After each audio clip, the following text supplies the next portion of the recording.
వచ్చే సర్పంచ్ పీఠంపై మన నేత నిలబడాలి. కత్తెర గుర్తుకు ఓటేసి కీర్తినివ్వాలి. శక్తిని చాటే గుర్తు కత్తెర గుర్తు, గెలుపును సాధించే గుర్తు కత్తెర గుర్తు.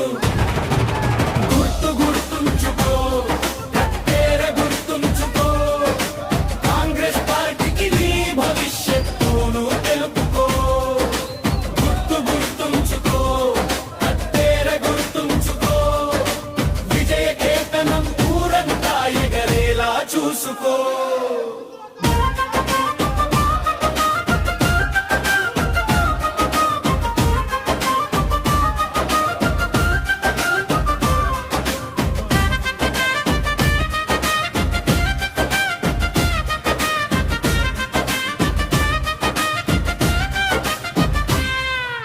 వార్డు మెంబర్ స్థానం మీ చేతిలో ఉంది పావనం.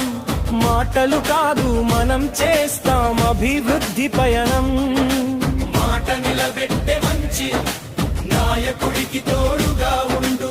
సమస్యలన్నీ పరిష్కరించే మార్గాన్ని నేడు పాడు. ప్రగతిని అందించే గుర్తు గౌను గుర్తు. బాగు కోసం నిలిచే గుర్తు గౌను గుర్తు.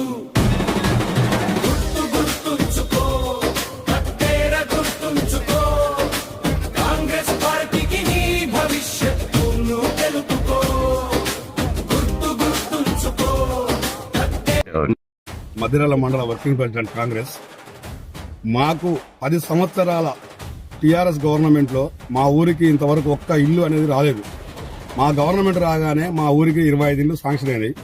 25 ఇల్లు తీసుకొచ్చి అందరికి ముగ్గులు పోపించినాం. Already basement లేచినాయి. ఇంకా ముందస్తులో మా ఊరికి ఒక రేషన్ కార్డు కూడా రాలేదు. మా ఊర్లో అందరికి కూడా 99% రుణమాఫీ జరిగింది. లేడీస్ కు ఉచిత బస్సు ప్రయాణం ఫ్రీగా ఉంది. రేషన్ కార్డు తీసుకొచ్చినాం. సీసీ రోడ్లు పోపించినాం మా గవర్నమెంట్ వచ్చినాక.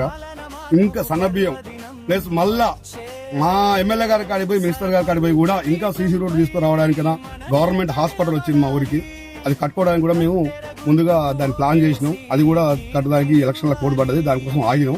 ఎలక్షన్ల కోడ్ అయిపోయినాక అది కూడా కట్టిస్తామని మీ అందరికి కూడా హామీ ఇస్తున్నాం.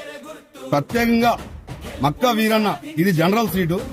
జనరల్ సీట్ లో బీసీ అభ్యర్థికి ఇచ్చి మేము గెలిపియాలని మేము అందరం కూడా కృషి చేస్తున్నాం.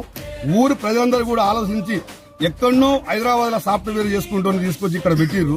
వారికి డబ్బు బలం ఉన్నది, మాకు జనబలం ఉన్నది. మేము దీన్ని బీసీ అభ్యర్థిని ఎందుకు పెట్టినామంటే ఇక్కడ బీసీలు ఎక్కువ ఉన్నాయి కాబట్టి జనరల్ సీట్ లో బీసీ అభ్యర్థికి ఇచ్చి బీసీ అభ్యర్థిని గెలిపించాలని మేము అందరం కూడా మా ఊరు జనమందరూ కూడా కలిసి కూడా బీసీ అభ్యర్థికి టికెట్ డిక్లేర్ చేసినాం. బీసీ అభ్యర్థిని అత్యధిక మెజార్టీతో గెలిపిస్తామని మేము అందరికి కూడా ప్రార్థిస్తున్నాం. నేను కాంగ్రెస్ పార్టీ నుంచి సర్పంచ్ అభ్యర్థిగా నాకు టికెట్ ఇవ్వడం జరిగింది. గ్రామ అభివృద్ధి కొరకు అన్ని విధాలుగా అందరికీ సహాయపడతానని, వాటర్ సమస్య కానీ, విద్యుత్ సమస్య కానీ, శైలి కాలువలు కానీ, ఇల్లులు ఇందిరమ్మ ఇల్లులు 25 ఇల్లులు వచ్చినాయి. ఇంకా 2వ విడత కూడా 35 ఇల్లులు వస్తున్నాయి. రానోళ్ళకి ఏం బాధపడద్దు, అందరికీ వస్తాయి. కాంగ్రెస్ ప్రభుత్వం అందరికీ రేషన్ కార్డు ఇచ్చింది. బీఆర్ఎస్ ప్రభుత్వం ఒక రేషన్ కార్డు ఇవ్వలేదు కాబట్టి మనకు రేషన్ కార్డు అందరికి ఇచ్చారు. సన్నమేం కూడా వస్తున్నాయి. అనేక సంక్షేమ పథకాలు కాంగ్రెస్ ప్రభుత్వం చేస్తుంది. మనకు అధికారం ఉంది కాబట్టి ఏ సమస్యలు ఉన్నా ఎమ్మెల్యే దగ్గరికి, మంత్రి దగ్గరికి పోయి నేను అన్ని ప్రాబ్లమ్స్ సాల్వ్ చేస్తానని మాటిస్తున్నాను. ఓటు కత్తెర గుర్తు మీద ఓటేసి గెలిపించగలరు. మీకు అందుబాటులో ఈ గ్రామంలో నేను ఎల్లకాలం ఉంటా, మీకు అందుబాటులో ఉంటా. లేస్తే ఇప్పుడు మా ఇంటికి వచ్చిన అర్ధరాత్రి 12 గంటలకు వచ్చినా తలుపు వచ్చినా లేస్తాను. నేను ఏ సమస్యలో మీకు పరిష్కరిస్తానని నా యొక్క మనం.